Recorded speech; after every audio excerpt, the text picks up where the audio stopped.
그동안 방송했던 것을 이렇게 책으로 발간했습니다. 많은 애독 바랍니다. 여러분 안녕하십니까? 텍스의 투시경 이택수 변호사입니다. 오늘은 국어를 이용하여 맹지 탈출하기 라는 주제로 말씀 올리겠습니다. 며칠 전에는 제 유튜브를 열심히 구독하신다고 하면서 저 멀리 경상도에서 한 분이 오셨습니다. 사연인즉 인근의 모 단체가 이미 국어를 복개하여 통로로 사용하고 있는데 그 통로를 이용하여 건축 허가 신청을 하려고 구청에 문의했더니 그 단체로부터 동의를 받아와야 허가가 가능하다고 했다는 것이었습니다. 이에 대하여 보겠습니다. 국어란 물이 항상 흐르는 하천보다는 규모가 작으면서 비가 오면 물이 흐르는 도랑 정도로 보시면 되겠습니다. 이 국어에는 인공국어와 자연국어가 있습니다. 인공국어는 농업용 용수로 또 오폐수, 우수의 배수로 등과 같이 특별한 목적이 있어서 인위적으로 만든 국어를 말하고 국어 부지의 소유자가 개인인 경우가 많고 통상 눈으로 보면 쉽게 확인이 가능합니다. 이러한 인공국어에 대하여는 원칙적으로 국어 소유자 내지 관리자의 동의를 받지 않고서는 제3자의 이용이 불가능합니다. 이에 대하여 이 자연국어는 특단의 예외 사유가 없는 한 지적도의 국어로 표시가 되어 있고 소유자는 국가 소유로 되어 있는 국어를 말하는데 많은 경우 물이 흐르지 않고 메워져 있거나 농지 또는 도로 등 다른 용도로 사용되는 경우도 많아서 지적도와 대조해 봐야만 비로소 국어라는 사실을 확인할 수 있는 경우도 많습니다. 어쨌거나 지적도상 국유로 되어 있다면 국가 혹은 지자체로부터 동의를 받아야 이용이 가능합니다. 그리고 국어 부지에는 원칙적으로 건축 행위를 할 수가 없습니다. 여기까지는 일반적인 내용들입니다. 본론으로 들어와서 우선 국어를 이용하여 통행로를 확보하는 방법에 대하여 보겠습니다. 예컨대 내 소유 토지에서 공로로 나가려면 필히 국어를 통과하여야 할 경우에는 다음과 같은 방법이 있습니다. 첫째, 가장 완벽한 방법은 국어를 국가로부터 불화받아서 소유권을 확보하는 것입니다. 국어는 국가 소유이어서 국유재산법의 적용을 받기 때문에 국어를 불화받으려면 그 전 단계로서 국어에 대한 용도 폐지를 해서 행정재산이 아닌 일반재산으로 변경시켜야 합니다. 오랫동안 사용하지 않는 국어에 대하여는 용도 폐지 신청을 하면 지자체에서는 현장을 확인한 후 해당 절차에 따라 용도 폐지 여부를 결정하게 되는데 용도 폐지가 되면 일반 재산에 대해서 개인에게의 불화가 가능합니다. 일반적으로 국유지 불화는 한국자산관리공사에서 관장하고 있습니다.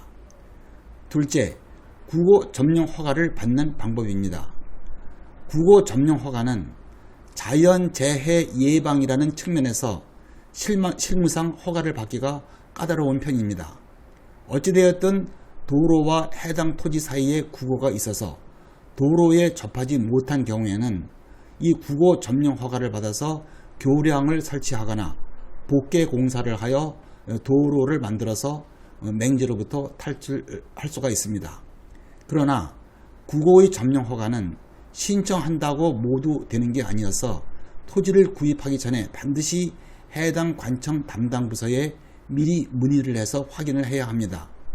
일반적인 경우에는 지자체의 장으로부터 점령 허가를 받으면 되지만 농업 기반 시설에 해당하면 한국농어촌공사의 각 지역 지사에서 농업 기반 시설 목적 외 사용 승인을 받아야 합니다.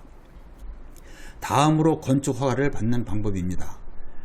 대지와 도로 사이에 국어가 존재하는 경우 국어 점령 허가를 받으면 건축 행위 또 개발 행위를 할 수가 있습니다.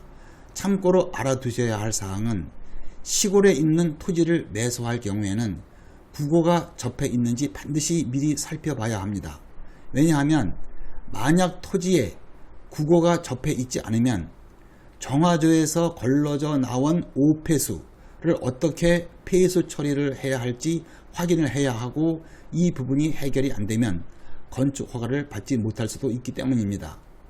어찌되었든 처음 건축 목적으로 토지를 구입하고자 하는 경우에는 건축 허가를 받을 수 있는지 여부를 여러 각도에서 반드시 미리 확인하셔야 합니다. 건축이 가능하다고 해서 매수했는데 안 되는 경우도 허다하기 때문이죠.